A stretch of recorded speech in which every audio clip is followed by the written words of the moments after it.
are your canning jars not sealing? It can be frustrating when you can't figure that out and it's a consistent problem. This is Sharon Peterson with simplycanning.com, where you can find home canning food, tutorials, tips, advice, and online canning classes. Please join me there and I will help you get your pantry filled.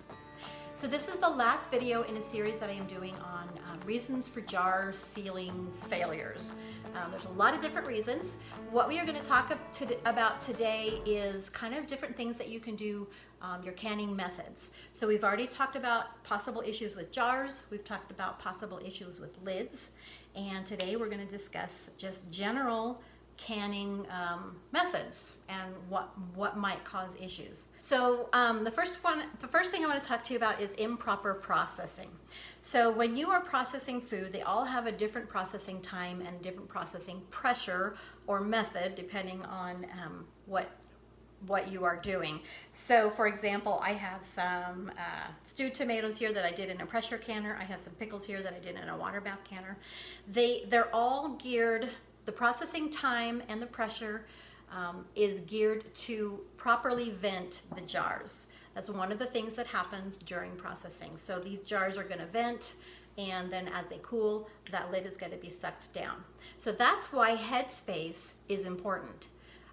So the processing time and the method and the Headspace, all of that is important when you are talking about processing any type of food. So some Headspace can range anywhere from 1/4 of an inch to an inch, and it just depends on the food type and how much space it needs to be able to swell and then shrink back down as it cools. So pay attention to your Headspace, do it properly, and also pay attention to your processing time and your pressure, which will depend on your elevation. Another thing that you need to pay attention to when you are doing, when you're processing your jars, is the band.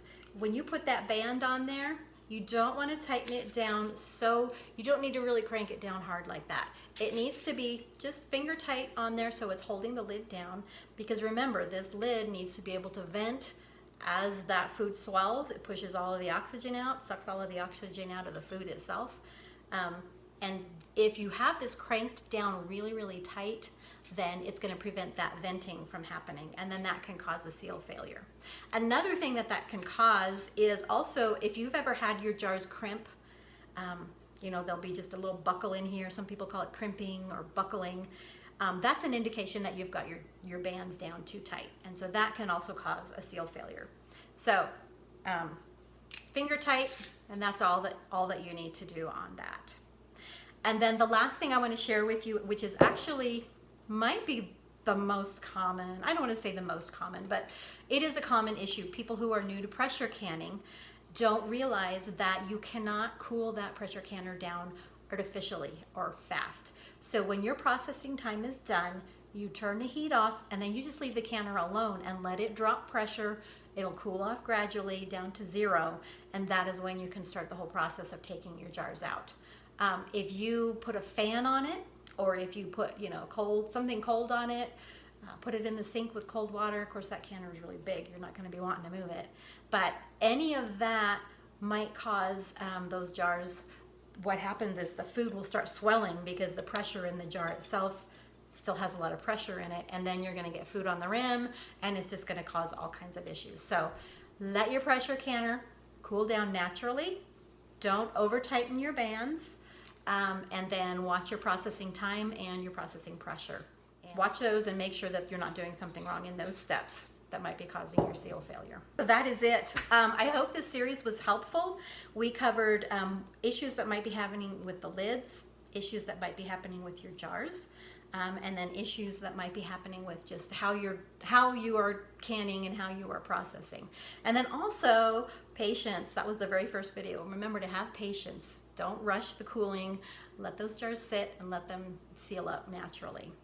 So just as a reminder, if you have a jar that doesn't seal, on occasion, it's not a big deal. It does happen every now and again, and you might never know why.